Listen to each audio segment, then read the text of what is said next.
বিএনপির পাখার নিচে গত কয়েক বছর যারা বড় হয়েছে, উত্তাপ নিয়েছে, তাদের একটা বিরাট অংশ এখন দেখতে পাচ্ছি রাজনৈতিক কারণে, রাজনৈতিক সুবিধার কারণে বিএনপির ডানাটা ভেঙে দেওয়ার চেষ্টা করছে এবং কোনো না কোনোভাবে বিএনপিকে কোণঠাসা করে তারা তাদের পলিটিক্যাল যে পারপাস আছে সেটিকে সার্ভ করতে চায়। এটা কি সম্ভব?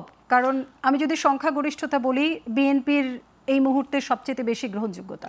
এটা অনেকটা সম্ভব, কোথাও কোথাও সম্ভব। আপনি এ টু জেড পারবেন না, কিন্তু আপনি সোশ্যাল মিডিয়ায় দেখবেন যে প্রচারণাগুলো হচ্ছে, আপনি খেয়াল করে দেখবেন। আমি একটা উদাহরণ দিই।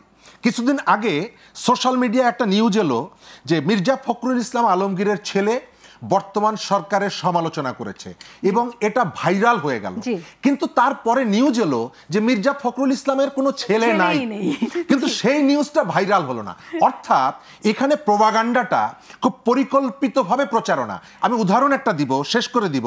কয়েকদিন আগে মহাখালীতে একটা হোটেলে বিএনপির পরিচয়ে, যুবদলের পরিচয়ে একদল মাস্তান হামলা করেছে এবং তাদের ভেতর থেকে কয়েকজনকে বহিষ্কার করা হয়েছে।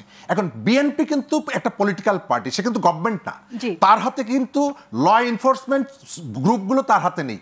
তো বিএনপি তার কাজটি করলো, সারা দেশে বিএনপির নেতাকর্মীদের একটা অংশ যা খুশি তাই করছে, বিএনপির কোনো নির্দেশ সিদ্ধান্ত মানছে না, এটাকে অস্বীকার করা যাবে না।